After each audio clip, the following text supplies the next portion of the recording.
আসসালামু আলাইকুম সবাইকে। আহান অ্যান্ড মমস ডায়েরিতে সবাইকে স্বাগতম। এটি একটি র্যান্ডম ভিডিও বিকেলের একটি নাস্তার। তো আমি আজকে নিয়েছিলাম একটি চিকেন এবং চিকেনটা ম্যারিনেশন করে আমি আগেই রেখে দিয়েছিলাম রেস্টে। তো চিকেনের সাথে আমি করছি লুচি।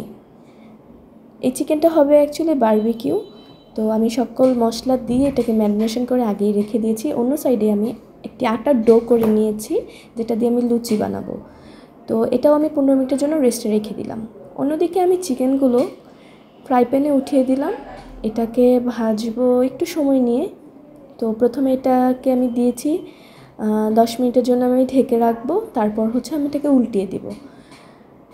এখন আরেক পাশে আমি লুচির জন্য আরেকটি কড়াইতে তেল গরম করতে দিব। তো এখন আমি ঢেকে দিচ্ছি। 10 মিনিট পর আমি ঢাকনাটি উঠিয়ে দেখব কি অবস্থা। এখানে পানি উঠে গেছে, এই পানিগুলো শুকিয়ে যাবে হিটের সাথে সাথে। তো সেদ্ধ হওয়ার জন্য আসলে একটু ঢেকে দেওয়াটা জরুরি।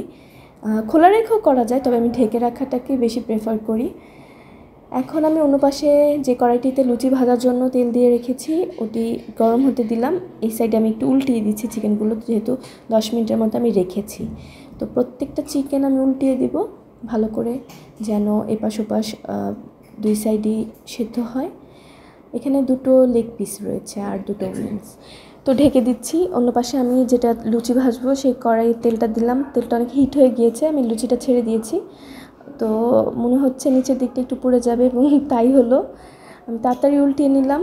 হালকা একটু কালার চলে এসেছিলো, যেহেতু তেলটা অনেক গরম ছিল। লুচিগুলো ভেজে নিচ্ছি। আরও অনেকগুলো লুচি রয়েছে, আমি আস্তে আস্তে ভাজবো একটার পর একটা। ওই পাশে চিকেন হচ্ছে।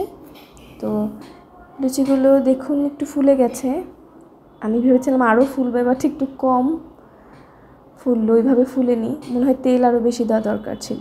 তো এই তো আমার লুচি এবং বারবিকিউ হয়ে গেছে। দেখতে একটু মনে হচ্ছে যেন পুড়ে গেছে, বাট না, এটা কালারটা আমি একটু বেশি ভাজার কারণে এরকম একটা কালার এসেছে। এই তো আমাদের বিকালের নাস্তা লুচি এবং chicken barbecue. Thanks for watching.